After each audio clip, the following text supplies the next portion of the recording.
Halo, kembali lagi di Podcast One Indonesia bersama saya Fitri, yang mana pada kesempatan kali ini kita akan membahas terkait scale up your business insights and strategies with Pak Ferdinand Prastio. Halo Pak Ferdinand. Halo.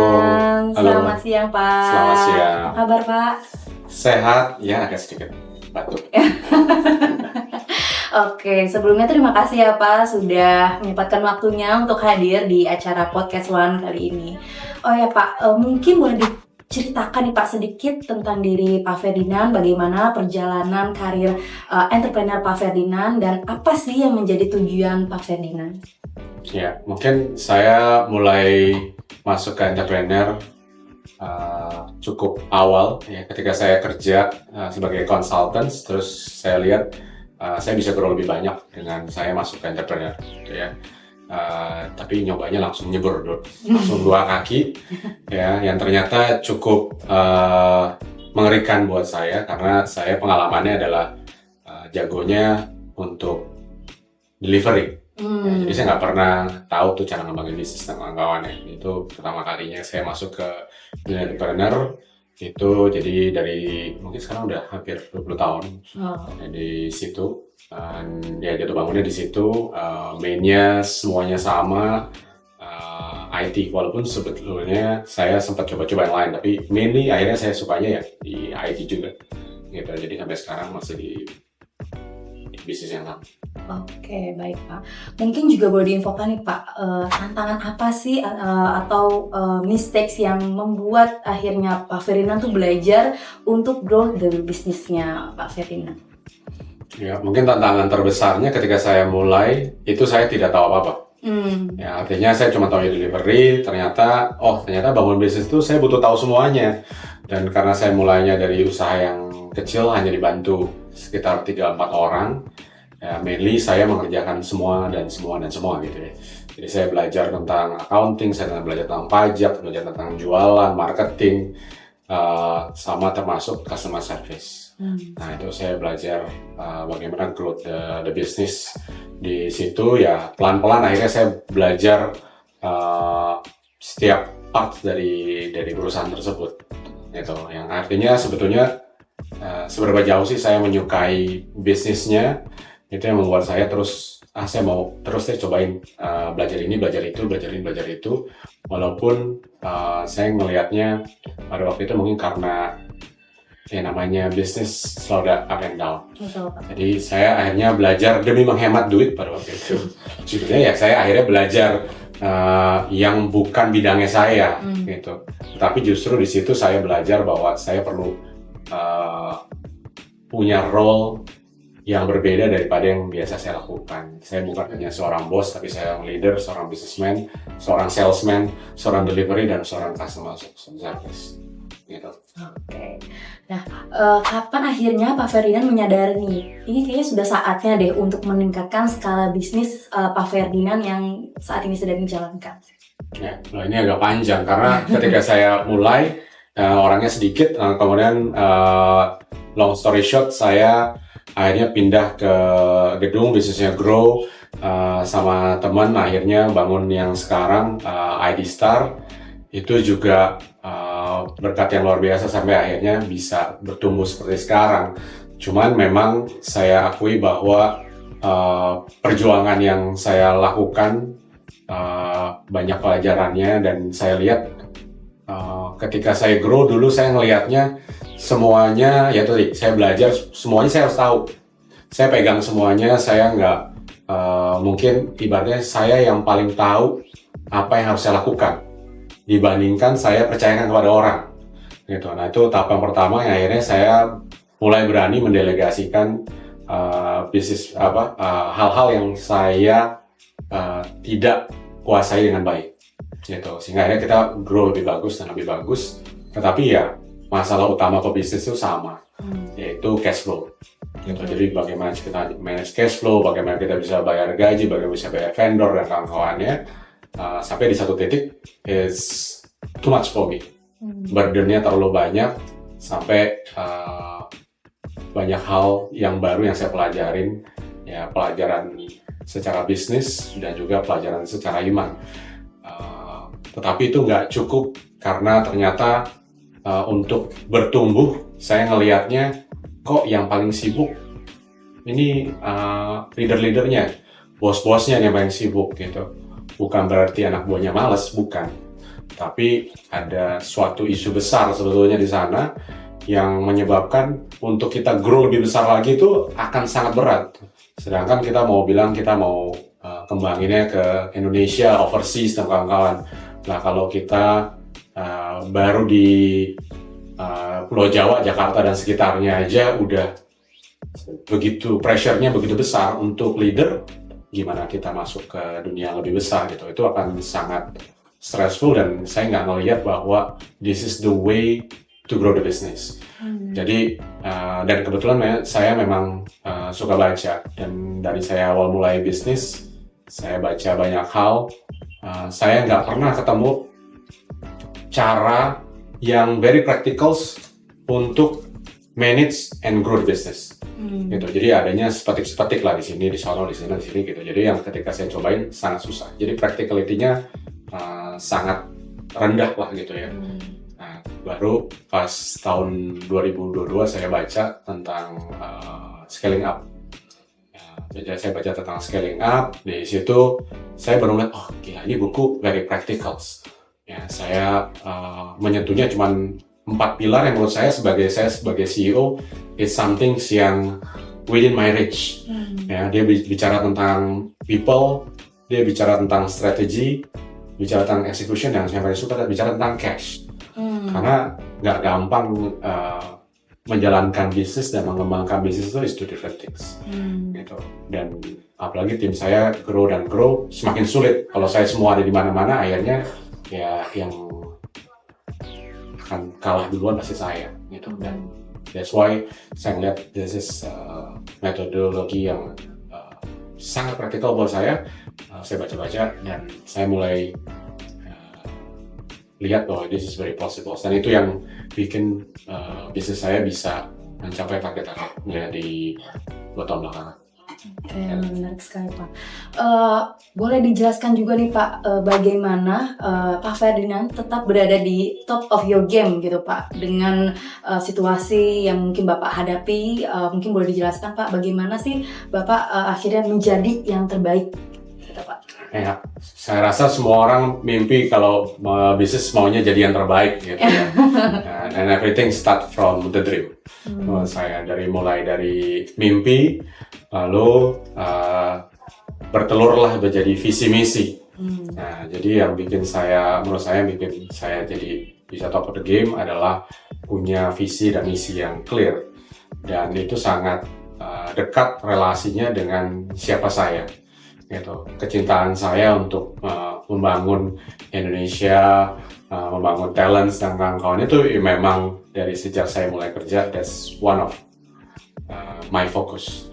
Gitu. Yang ternyata jalannya mengembangkan bisnis ini. Gitu. Jadi caranya yang menurut saya punya clear visi misi, and dengan itu otomatis hal-hal yang kita perlu kita lihat sendiri lah di perjalanan itu. Oh ternyata saya butuh lebih baik lagi dalam memanage talent saya. Saya perlu lebih baik lagi memanage turnover saya. Nah itu saya belajar, dan dengan itu saya bekerja sama tim. Jadi nomor 2-nya ya tentu punya tim yang sangat support and believe dengan visi misinya itu. Jadi key-nya di sana. Terus bagaimana kita bisa berkomunikasi dan bekerja dan grow dengan baik ya. Dari visi misi tadi kita punya value-nya gitu. Nah value itu yang jadi pegangan kita untuk punya cara yang sama, punya value yang sama dalam mengembangkan bisnisnya. Jadi mau siapapun come into my team, if they have the same value, it will be easier for us untuk bisa jadi top of the game. Menarik sekali ya Pak. Nah, bagaimana juga nih Pak Fer meyakinkan tim serta pemangku kepentingan bahwa scaling up ini adalah langkah yang tepat gitu Pak?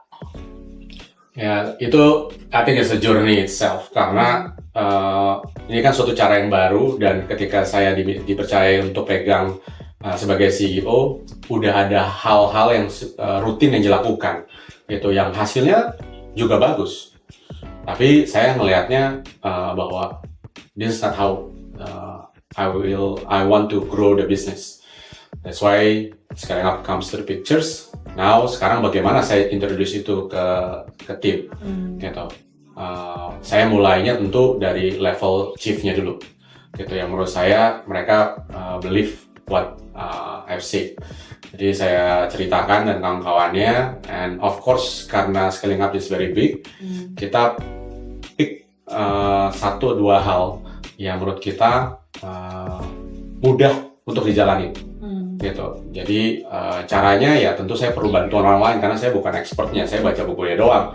Jadi waktu itu kita ikut workshopnya, saya suruh chiefnya ikutan belajar sendiri bagaimana multiple profit, bagaimana multiple revenues, bagaimana get your more time gitu ya. Dari situ mereka oh iya benar ya bisa ya possible dan kawan-kawan. Karena orang perlu percaya bahwa this is possible first. Kalau mereka nggak percaya possible, mereka udah reluctant dulu.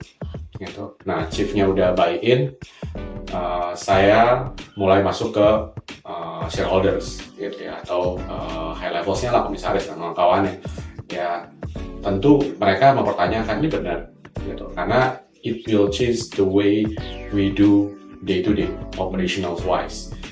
Saya bilang, ya I believe so, because ini bukunya juga dasarnya ada gitu dari Go to Great-nya Jim Collins dan kawan-kawannya. I told them everything, but still it's not easy to get a yes from them. Jadi saya bilang, ya udah, saya waktu untuk saya jalanin. Give me time, I'll prove it. If it's good, we go. If not, then I'll drop it. Gitu. Ya udah, saya dikasih, dan that's what we prove last year bahwa this methodology is very good. Gitu. Nah, saya mulainya masuknya ke strategi and execution.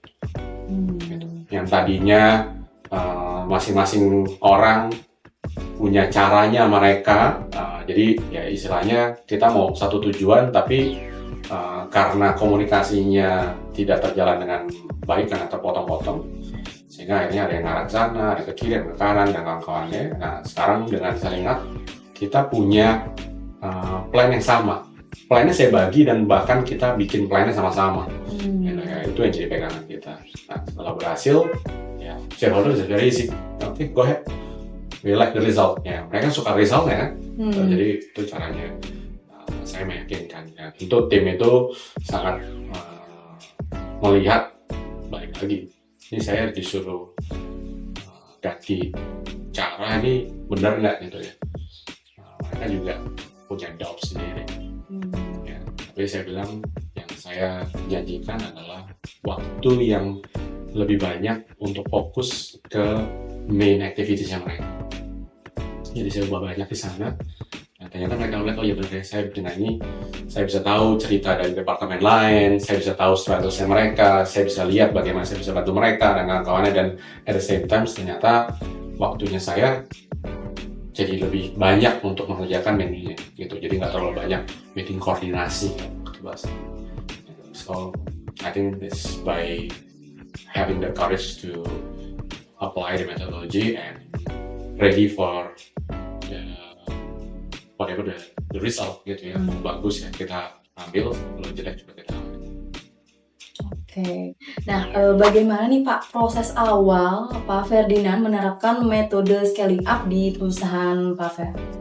Ya, kalau waktu itu ya tadi nyambung dari yang sebelumnya, saya mulainya di strategi and execution. Di strategi and execution itu kita bicara sesuatu yang menurut saya every company pasti butuh, karena yang mengerti the game-nya, the main business-nya, opportunity, the market and how to grow-nya, everything itu biasanya level directors.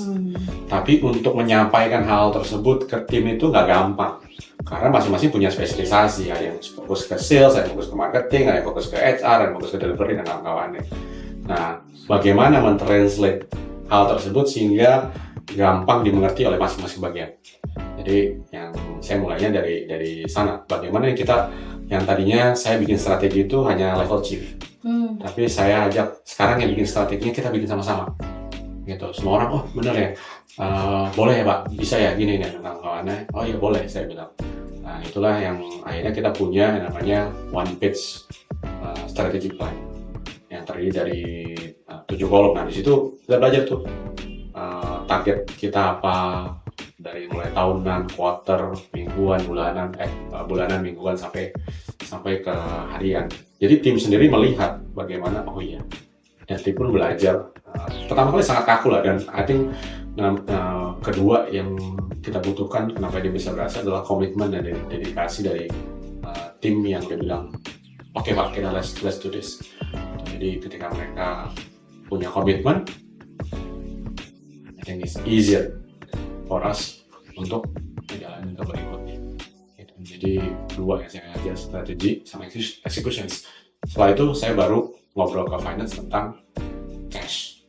Gimana nih supaya kita lebih healthy lagi profitnya, lebih healthy lagi bagaimana kita manage cost-nya, bagaimana kita ngelakuin invoicing, bagaimana collection, dan itu baru kita masuk ke situ. Baru people itu baru tahun ini saya mulai jalanin. Jadi menurut saya karena itu hal besar, ya kita perlu pilih yang mana yang paling impactful hasilnya dan punya komitmen untuk ngelakuinnya. Oke, berarti ada strategi, terus juga execution-nya juga ya Pak. Dan pasti untuk bisa mencapai value itu kita harus komitmen ya Pak dengan apa yang kita jalankan gitu ya Pak. Nah, tantangan dari Pak Fer sendiri nih untuk menghadapi selama proses pengimplementasian dan juga bagaimana Pak Fer mengatasinya gitu Pak dalam penerapan metode scaling up ini. Ya, ketika saya berani mengambil keputusannya, ya saya berani menerima resiko dari hal-hal tersebut, yang artinya sebetulnya bahasanya ya gampangnya jangan pernah lelah. Karena saya yang ngedorong, saya yang nge-sponsorin, saya yang nge-promote, saya juga yang meyakinkan tim. Nah, jadi buat saya juga is a journey itself, karena saya menurut saya cukup deg-degan juga gitu, karena banyak orang yang meragukan. Gitu, bener nggak sih, ini kok kayak ngerepotin dengan kawannya. Jadi open for feedback, tapi juga yakin akan tujuannya gitu. Karena kenapa saya yakin, karena di bukunya banyak contoh yang menurut saya perusahaan-perusahaan lebih hebat dari saya gitu. So kalau mereka bisa, kenapa saya nggak bisa? Kalau memang ini udah dilakukan begitu banyak hal, kenapa jadi saya ragu? Nah itu yang membuat saya bisa keep going. Gitu, bahwa oh ternyata ada loh banyak contoh-contohnya gitu. Kalau saya rasa kalau nggak ada contoh-contohnya itu it's gonna be tough for me. Jadi dari situlah saya mulai bisa punya energinya back and back gitu. Even sampai sekarang pun itu masih sesuatu, cuman bedanya sekarang setelah kita begitu cukup lama meng-apply-nya, udah punya agen perubahan-perubahan lain. Sehingga permainannya menjadi permainan semakin menarik karena semua orang punya perannya yang lebih deep terhadap proses ini gitu. Jadi kita open for feedback, kasih masukan kenapa nggak begini, kenapa nggak begitu. Jadi dari apa yang ada di scaling up pun ada apa ya kita bilang modifikasi yang kita sesuaikan dengan ID Start gitu. Bagaimana kita berbisnis, bagaimana kita melakukan delivery, bagaimana kita berjualan. Itu kita masukin ke dalam atau jadi menjadi scaling up-nya ID Start mungkin bahasanya. Ya Pak, berarti memang harus ada keyakinan juga ya Pak pada saat menerapkan metode ini gitu. Ditambah dengan banyak sekali perusahaan-perusahaan besar yang menjadikan contoh pada saat menerapkan scaling up ini, mereka jadi grow-nya sangat bagus sekali ya Pak. Yes, betul. Nah, apa mungkin advice dari Pak Ferdinand yang ingin diberikan untuk manajemen boards ataupun industri leader yang sekarang-sekarang ini Pak? Saya rasa apa ya, kalau mereka lebih hebat dari saya cuman bawa operations, cash flow is real lah. Semua rasa yang duduk di boards management tahu lah seberapa susahnya memanage hal-hal tersebut gitu. Tapi saya ngelihatnya kalau saya maunya nggak bottleneck di atas gitu ya, mau bisnisnya jalan and grow dengan cepat dan bertumbuh dengan luar biasa. Menurut saya ini salah satu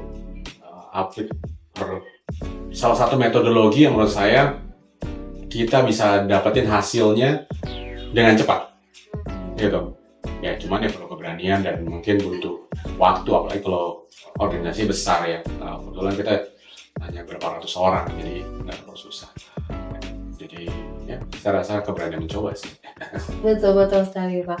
Nah mungkin untuk saat ini Pak boleh diinformasikan, katanya tadi Bapak sempat bilang suka membaca buku ya Pak. Mungkin boleh di sharing Pak, buku apa sih yang saat ini atau buku favorit Pak Ferdinand yang suka Pak Ferdinand baca, ataupun mungkin podcast nih Pak yang mungkin Bapak sering dengar saat ini. Ya, dulu beberapa yang saya ingat bagaimana makan gajah, gitu ya, makan gajah ya itu kan elephant besar ya, gimana cara makannya gitu. So that's one of the things in the books. Terus saya baca Good to Great-nya Jim Collins, I really love it karena kasih banyak perspektif bagaimana bisnis itu, bagaimana bisnis bisa dilakukan dengan kawan-kawannya. And I think the yang sangat practical ya, Scaling Up. Very good book, walaupun mungkin banyak orang yang nggak suka baca akan punya challenge karena banyak hal yang perlu dicoba gitu kan, ada banyak lembaran yang perlu diisi gitu ya. Tapi yang terakhir saya baca Buy Back Your Time dan Natal namanya, karena I think everyone in the business perlu melihat kembali bagaimana kita menggunakan waktu kita. Gitu. Seringkali kita menggunakan waktu kita untuk melakukan banyak hal yang sebetulnya nggak add value ke main bisnisnya kita atau main activitiesnya kita. Gitu. Nah ini buku yang ngajarin gimana sih kita bisa akhirnya fokus ke hal yang very produktif, yaitu yang kita suka, and at the same times it brings money, gitu. Apalagi ya kan, Betul. udah kita suka, bring money gitu. Betul. Nah, kalau yang kita nggak suka and nggak bring money, ya mendingan kita kasih ke orang, karena ada orang yang suka dan itu bring money for them. Gitu. Jadi mendingan saya lakukan apa yang bisa. Nah, untuk podcastnya sendiri Pak? Saya jarang dengerin podcast, banyak dengerin YouTube. Gitu. Ya nonton YouTube, tapi juga cuma baca captionnya doang. Oke, wah terima kasih Pak Fer, sangat inspiratif dan impactful sekali ya ternyata metode scaling up ini ya Pak. Khususnya jika ini diterapkan bagi founder, entrepreneur, CEO, CXO, director ataupun head of department untuk bisnis yang dijalankan ya Pak, untuk kebutuhan pasti ya bisnis growth-nya mereka ya Pak. Nah, untuk informasi lebih lanjut, jika memang ingin mengikuti metode scaling up ini, kebetulan One akan mengadakan workshop untuk scaling up yang mana akan diadakan pada tanggal 30 Juli di JS Luansa, Jakarta Selatan. Nah, jika ingin informasi lebih lanjut bisa menghubungi nomor WhatsApp di bawah ini atau registrasi secara langsung dengan link di bawah ini. Oke, kalau gitu terima kasih Pak Ferdinand atas waktunya. Terima kasih Pak, semoga sehat selalu Pak Fer. Akhir kata saya akhiri, selamat siang. Sampai jumpa. Sama-sama. Mari.